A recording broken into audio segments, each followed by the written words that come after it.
is Bomber.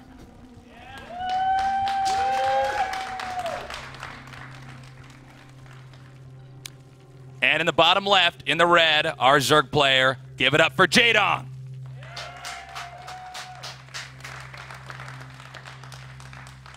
There's going to be a lot of focus in this game, Tasteless. Yep. Of course, you don't always play your best in the first game of the day, but unlike when you jump on and start the ladder, this game counts. Yeah. Okay, this is an important one here, and if Jaedong cannot take this, I just have such a hard time believing that he can beat Bomber.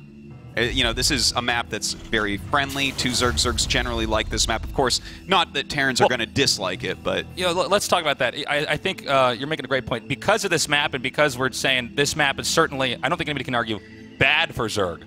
Yeah. If he can't win it here, yeah, I think that's evidence enough that it should be nearly impossible for him to win the entire best of 5. Yeah. And as we see, you know, there's a lot of different openers that you can do in TvZ. I would say that the Reaper opener is probably the most common one that we see. Yep. But Bomber's actually going ahead and skipping this, and this actually shouldn't end up surprising Jaedong because this is a very Bomber thing to do. Oftentimes, he'll just go for a 1 barracks and command center, or even command center first. Yeah, and that pans right into the way he likes to play this matchup. Bomber's usually winning his TvZs a little bit after the mid game or into the late game, and he's so good at controlling his army and pushing forward. Normally the Zerg gets toppled, so he's going to go for command center here. Yeah, that's right. You know, this is a build that's focused on economics, but it's not crazy greedy. It's not like he went CC first here. That's right. And Jaedong, you know, he's getting his hatchery. It looks like he's going to go up to a quick Zergling speed as well. He wants to be careful about, you know, what Bomber's going to do, because Bomber has a lot of funny move-out timings where he'll just come out with, for instance, a bunch of Marines with combat shields or something, and if you don't have Zergling speed, you die. You know, there's a lot of different builds that Jaedong has to account for, but as we were mentioning before, Jaedong has always been known as, like, the most decisive Zerg player that there is. Yeah. This is how he made his name, is knowing when to strike and striking immediately and giving it his all, and that's exactly what you need against Bomber.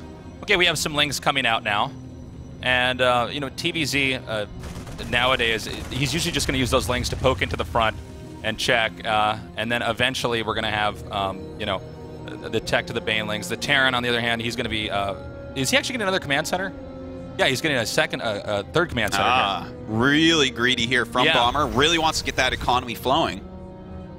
So we'll see what Jaedong can end up doing about that. It's put in a pretty good place, too. I don't know if the Zerg is going to be able to identify early on. This is one of the problems for Zerg in a situation like this, is can they get in there and figure out what exactly you know, the build order is going to be, because if he knows that there's a third command center being made over there, it's then he can respond and make more drones. But if he's going to over-defend, then that's going to be a problem because there's nothing there that he can attack with. In fact, that could be something that almost seals the game early on. If Jaedong gets very defensive against an opener like this, that's going to be very hard to climb out of. And you know, that's really something that goes along with Bomber's style as well. For instance, here he has those early Marines. A lot of regular builds where you go fast 3 command center, you know, you have a Reaper and then you go into a factory and you just don't have enough Marines to stop an Overlord from scouting. But, you know, Bomber is relying on the fact that Jaedong just doesn't really know what's going on here. Yeah, he's playing completely in the dark.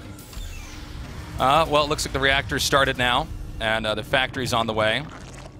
And it does look like we have the evolution chambers coming up here. So we're going to be going into your standard, you know, late game TvZ here. Yeah, it definitely could be here. And starting that creep spread as well. I do like the speed of this layer. I'm very interested about this. And, you know, with the Roach Warren coming down, could he be going for quick Baneling speed, quick Roach speed, something like that? Maybe he's afraid of a Hellbat push. I mean, there's a lot of reasons why he could be going for this quick layer, but we're going to have to see in just a moment here. Yeah, he's definitely keeping his options open. He's getting the armor upgrade now. And I believe we're about to have the third hatchery come down. The stim has started. And this is, you know, a passive TvZ here. Both these guys are saying to each other, I am much more comfortable playing against you in the late game. I think I'm better than you in the late game. Yeah. I think my macro is better. I think I'm better controlling a huge army. And that's the way I want to play this. So this is going to get pretty epic coming up here. Yeah, you know, to be honest, both these guys don't really miss a beat in the late game. Jaedong's so good at multitasking, one of the quickest players of all time, whereas Bomber kind of made his name off of being so great at macro. But it looks here like we do have some Roaches in production. He is getting that Roach speed as well. We'll see how this fares against Bomber with his mostly Marine-based army at the moment. So the Hellions are poking out now. Now these are Hellions that are a little bit later than some TvZs, since he did get that quick command center up here. And he's going to see those roaches. The Hellions are actually going to come around now. So Bomber wants to try to see exactly what the tech is. He does spot some there, and he's going to see the timing there of that third hatch. Yeah, both of them at this point have a ton of information. That Overseer sees everything in the main base of Bomber, and Bomber sees that Roach speed is already on the way. He saw the upgrading in that Roach horn, so it tells him, okay, you have the lair. You're actually dedicating a decent amount of your resources to Roaches, and that should let him know that he needs to be defensive. He shouldn't be moving out too early. And we see the creep getting pushed really aggressively up here to the north. And the Roaches are now coming out. And it looks like he may be trying to put some pressure on over here at the front. And I love how Bomber's using these few Hellions here and there to check the edges of the army and you know, see how they're moving around. Yeah, in fact, that one Hellion just showed him, oh, you have more Roaches than I expected. Another bunker starts immediately. Really strong scouting so far by Bomber. That's exactly what he needs to do. Okay, the Roaches are coming up now. He does have SCVs in position to repair here. Oh, nice Widow Mine shot there, but actually doesn't do that much damage. The Roaches do move up and take another big Widow Mine shot, but it looks like the bunker may just... No, it does. It does get taken down. He's going to keep pushing forward here. That's right. He wants to pick off these Widow Mines as well. He does have the Overseer specifically for that. Doesn't done as he wants, but he still has a lot of Roaches, and this is scary for Bomber. This is a difficult spot here for the Terran because he's walled in, but as you can see, he backs up the Roaches so that it's like a funnel for the Marines. When the Marines come out, they don't have enough surface area to do the right amount of damage. So there was a great job there by Jaedong, really abusing that entrance. That's right, and it's really cool that he already had the +1 armor for this, Jaedong did, because that gives him a big advantage over the Marines that just shoot very quickly but do very little amounts of damage. So a nice opening build, but doesn't quite get Jaedong to where he wants to be. And as you can see, the supplies are tied up, and when you're going Roaches against Bomber, that's not where you want to be. Okay, Bomber's got a drop over here on the right side of the map, coming down. And we'll see if the third base is safe. He does see it with the creep tumors. And we'll definitely know now as this drone that was coming over here for the fourth is spotted. This does not look like it's going to do anything, at least over here. He might boost over and go to the second. We'll see.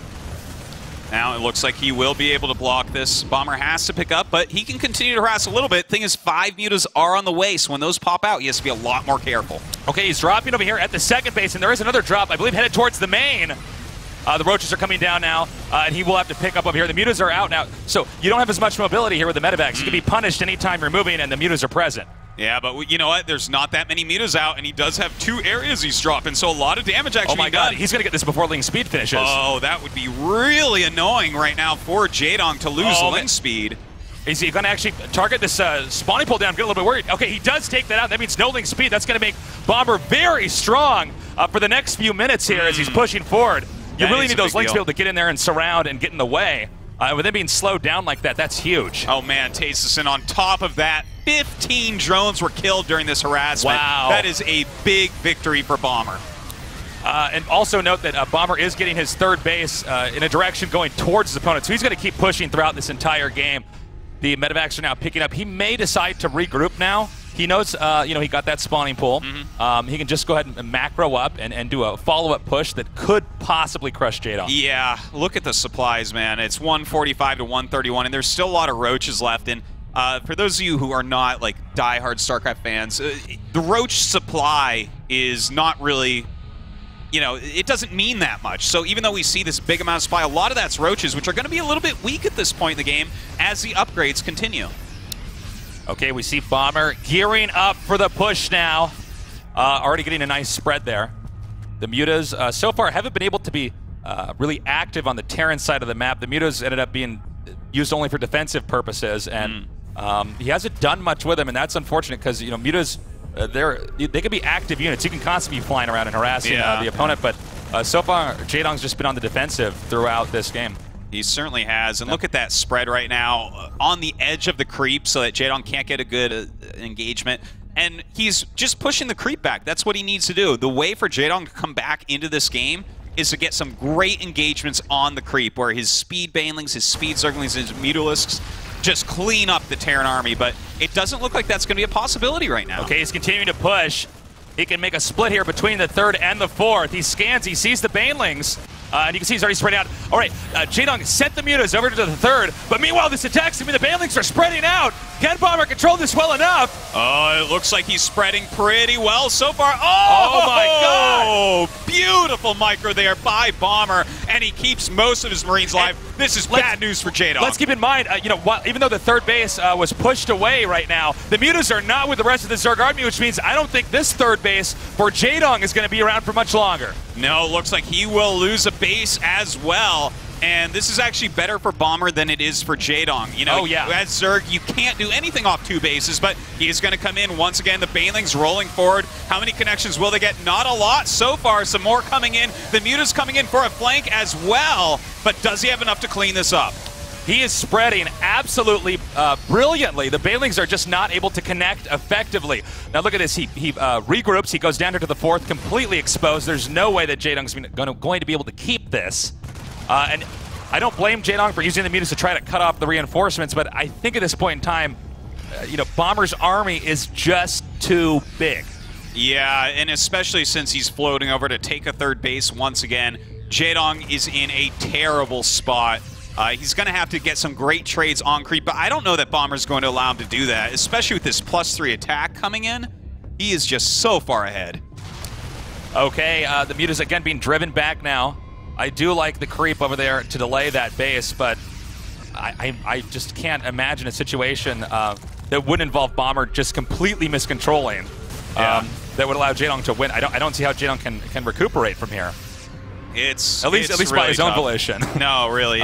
It would require a lot of mistakes here from Bomber, but you know what? Jaedong is doing what he can. He's flying over here to third base, clean up as many SCVs as possible, but he's going to have to get out of there as some Marines do come up. He drives out those mutas, and again, the push just continues onward. And this death ball it's really scary. In fact, I think even if Bomber were to make some mistakes, I think he has room to do that at this point in time, Yeah.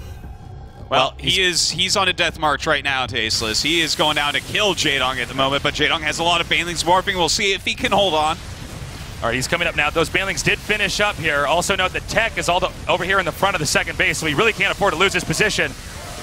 And the banelings, again, beautiful control here by Bomber. Look at this. He just never lets the banelings effectively connect. God. Those spreads, man, so good. A nice counterattack by Jaedong, but will it end up being enough? It looks like he gets Bomber to turn around, and that's the type of move you need to do right now. Yeah, we saw his army in the middle map go up for a second, and now he's coming back down, and that's going to be a GG.